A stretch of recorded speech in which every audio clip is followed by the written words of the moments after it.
So you can see behind me, I have some beautiful lush potted plants that are not pot bound and that I've cared for all summer long, and they look great.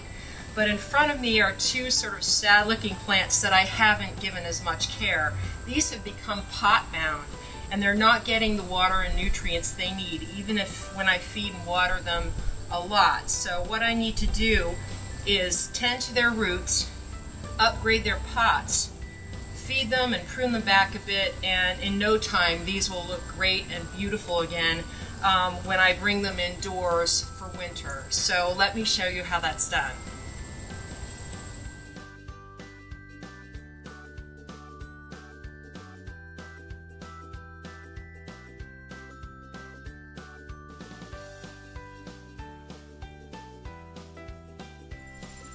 So here I'm doing a close-up of my ginger and my geranium, and I want to talk a little bit about pot selection.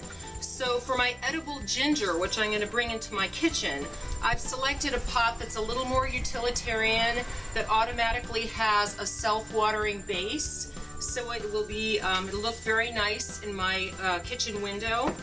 And you can see that it's considerably larger than the original pot. I choose pots that are both deeper and also at least 2 inches in diameter, larger than the original pots. And for my geranium, I've chosen a more ornamental pot because I'm going to upgrade this and keep this in a very nice spot in my living room. So I want it to look really nice. This, when it's happy, has large, beautiful purple and green leaves and bright orange-red flowers. So once I get this taken care of, it should look really great. So now let's show how to take care of a root-bound plant and pot it up. So I've wrangled my pot-bound ginger out of its pot, and you can see what I'm dealing with. These roots were so dense that they actually grew through the holes. They're trying to reach out. So when you have a pot-bound plant like this, there are several things that you need to do. First of all, you need to take some sharp shears. I have a couple of pairs here. You could also use a garden knife or a sharp trowel, and you want to cut the roots. I usually cut in 4 spots around the edges.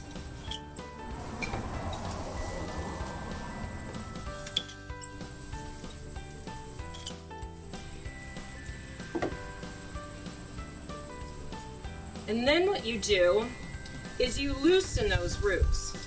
So when they grow into the new soil, they'll be growing out into the new soil rather than twining in on themselves. You will get a little root loss in this process, but don't worry, this plant is going to be much happier after you've loosened its roots. And so next, I'm going to plant this plant that's got the roots that I've loosened. I'm going to get it in its pot and show you the planting process. So now all my roots are loosened. This plant looks great. So the next thing I'm going to do is pot it up.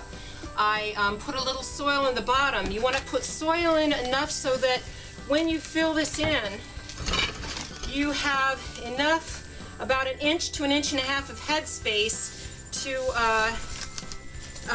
for watering. So what I'm going to do is I've got my black gold natural and organic potting soil, which is OMRI listed for organic gardening, so I know this is good, especially for my edible plants here. Often for ornamentals, I'll use black gold all-purpose potting mix, but for my edibles, I always prefer to use black gold natural and organic. And what I'm doing is filling it in along the sides and tamping it down to make sure that I have no air pockets, and I make sure that this plant is centered in the pot, which is also really important, so you have good root growth all around. And I fill it in and tamp it down and firm it up until I've got about 1 inch of headspace at the top. And then I follow the manufacturer's recommendation, and here I'm putting about a tablespoon of slow release fertilizer in there to make sure that it gets the nutrients it needs, and I add a little more soil and work that down a little bit.